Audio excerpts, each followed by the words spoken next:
Welcome to my university bye guys. आप सभी को एक ऐसे ग्रामर की क्लास में जिस ग्रामर का आज हम बात करेंगे पार्ट्स ऑफ स्पीच के बारे में।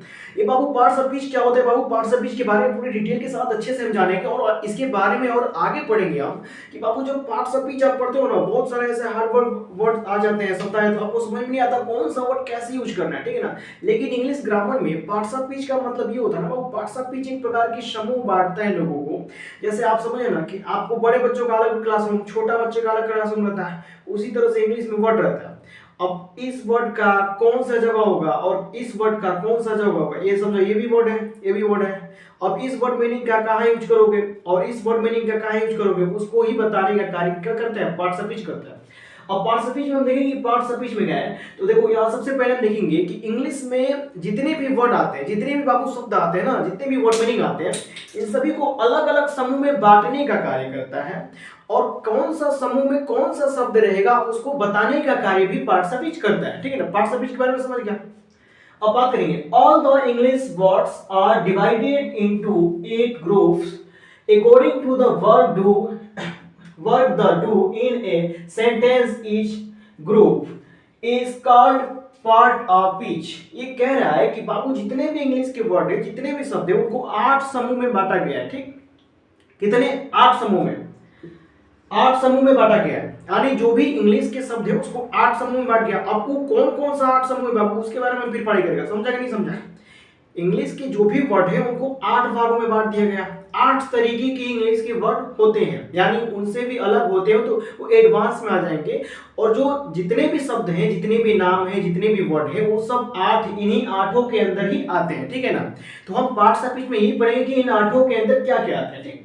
तो आपने जाने कि जितने भी ये, सबसे पहले अगर कोई डिफिनेशन पूछे पार्ट्स ऑफ स्पीच के बारे में, तो पार्ट्स ऑफ स्पीच का ये डिफिनेशन आप बता सकते हैं, ठीक, राइट। उसके बाद देखिए, अब इनके अंदर जो 8 जो टॉपिक आते हैं ना, वो पहला टॉपिक देखो बाबू, पहला बाबू नाउन आएगा। नाउन का मतलब क्या होता है, संज्ञा। दूसरा कैसा टॉपिक है, दूसरा प्रोनाउन। प्रोनाउन का मतलब होता है सर्वनाम। ये हिंदी नाम है और ये इंग्लिश नाम है, ठीक ना। ये इंग्लिश में कहेंगे, इसे हिंदी में कहेंगे। और तीसरा बाबू एडजेक्टिव यानी विशेषण। और चौथा है वर्ब, क्रिया, और एडवर्ब क्रिया विशेषण। और छठा है प्रीपोजिशन, संबंध बोधक अवयव। और सातवां है कंजक्शन, समुच्चय बोधक अवयव। और आठवां है इंटरजेक्शन, विस्मयादि बोधक अवयव। देखो बाबू, संज्ञा का मतलब होता है किसी नाम, स्थान, वस्तु या गुण, क्वालिटी के बारे में जो हम बात करते हैं बाबू, उसको संज्ञा कहते हैं, किसी नाम के बारे में। अब इसके बारे में डिटेल में चर्चा करेंगे नेक्स्ट वाले जो क्लास आप देखते रहेंगे ना। हर एक क्लास में एक एक चीज को अच्छे से डिवाइड करके, एक अच्छे से उसको पैराग्राफ की तरह बना करके और एक अच्छे से वीडियो क्लास बनाई गई है। आप नेक्स्ट वाले वीडियो क्लास देखते जाइए, इसके नेक्स्ट पे नेक्स्ट आपको हर डिटेल के साथ जानकारी मिलेगी। एडवांस होता क्लास होता, कॉम्पिटिटिव एग्जाम होता, सब एक ही में मिक्स करके एक अच्छे क्लास बनाने का हमने बेहतर प्रयास किया। देखो बाबू यहाँ देखो ध्यान से, नाउन संज्ञा में हम किसी भी शब्द, वस्तु या स्थान, व्यक्ति के बारे में बात करेंगे। सर्वनाम क्या होता है कि जो संज्ञा की जगह पे आता है, समझे नहीं। अभी जैसे हम यहाँ पे खड़े हैं, आप यहाँ पे खड़े हैं, समझा कि नहीं समझे। एक यहाँ पे खड़ा है, एक यहाँ पे खड़ा है, और ये है आपका संज्ञा और ये है सर्वनाम। यानी ये जो संज्ञा है इसके इसके इसके जगह पे चला गया, समझा कि नहीं, और ये इसके जगह पे चला है, मतलब स्थान को बदलने में जो माहिर होते हैं, समझे कि नहीं समझे। जैसे ये संज्ञा बाबू, तो इस संज्ञा के जगह पे ये सर्वनाम हम लगा सकते हैं। कभी कभी संज्ञा के जगह पे इस सर्वनाम को उठा करके संज्ञा के जगह पे ला दिए, और ये संज्ञा हट गया अपना जगह छोड़ करके। और मतलब कभी कभी संज्ञा के जगह पे शब्द जो प्रयोग होते हैं ना, उसे हम सर्वनाम कहते हैं, ठीक है ना। उस सभी नामों को मतलब दर्शा देते हैं, उसे सर्वनाम भी कहते हैं। यहाँ पे थोड़ा सा समझ लो, जब डिटेल पढ़ाऊंगा ना उसके बाद उसमें आपको धीरे धीरे सब समझ में आ जाएगा। एडजेक्टिव का मतलब विशेषण होता है, किसी की विशेषताओं के बारे में, अच्छा है, बुरा, गुण, किसी की क्वालिटी, ठीक है ना, बहुत सारे इसमें चीज पढ़ेंगे।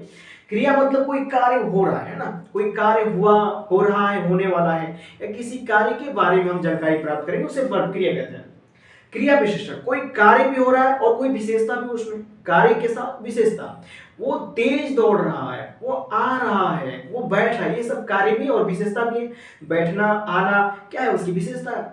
और दौड़ना, तेज दौड़ना, धीरे दौड़ना क्या है, उसकी क्रिया है, समझ रहे हो।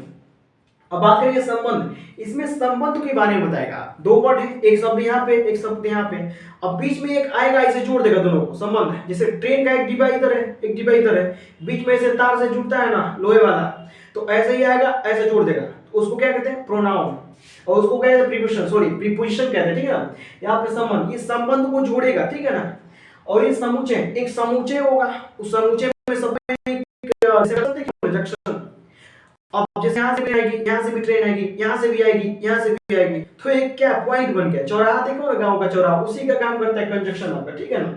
अब देखो बात करते हैं इंटरजेक्शन यानी विस्मयादि बोधक की। और विस्मयादि बोधक का मतलब होता है अब जैसे किसी चीज को फील कराना, ठीक है ना। जैसे आप बहुत है बस, जैसे आप बहुत सैड हो गए तो ऐसे कर लेंगे, सैड हो गया मैं नहीं बोलूंगा किसी का, ऐसे खड़ा हो गया, ऐसे रूठ के आपसे मुंह फुला लिया, ठीक है ना, ऐसे भाग गया अपने घर पे, आपसे बात नहीं कर रहा। इस सारे तरीके के जो वर्ड को रियलाइज कराते हैं, आपको फीलिंग कराएगा ना बाबू, वो होता है आपका इंटरजेक्शन यानी विस्मयादि बोधक अवयव होते हैं। और ये सारी चीज आपको फील कराता है कि सामने वाला व्यक्ति आपसे नाराज है, क्रोध है, दर्द में है या कोई गुस्सा है, ठीक है ना। यहाँ पे आप एक बात ध्यान से देखिए कि इसके भी उपरांत इसको देखते हुए कुछ ऐसे मतलब एग्जाम्पल लेंगे आपको, जिस एग्जाम्पल में आपको ये पता चल पाएगा कि कौन से वर्ड किस अंतर्गत आते हैं। जैसे यहाँ पे देखो आई लव माई कंट्री, यहाँ पे जो लव है वर्ब के रूप में है, ठीक। यहाँ पे सी इज माई लव, यहाँ पे एक नाउन के रूप में है। This is a fast train, यहाँ पे एडजेक्टिव के रूप में है। द बॉय रन्स फास्ट, यहाँ पे एडवर्ब के रूप में है। He is playing in the field, यहाँ पे प्रीपोजिशन है। प्लीज कम इन, यहाँ पे एडवर्ब है।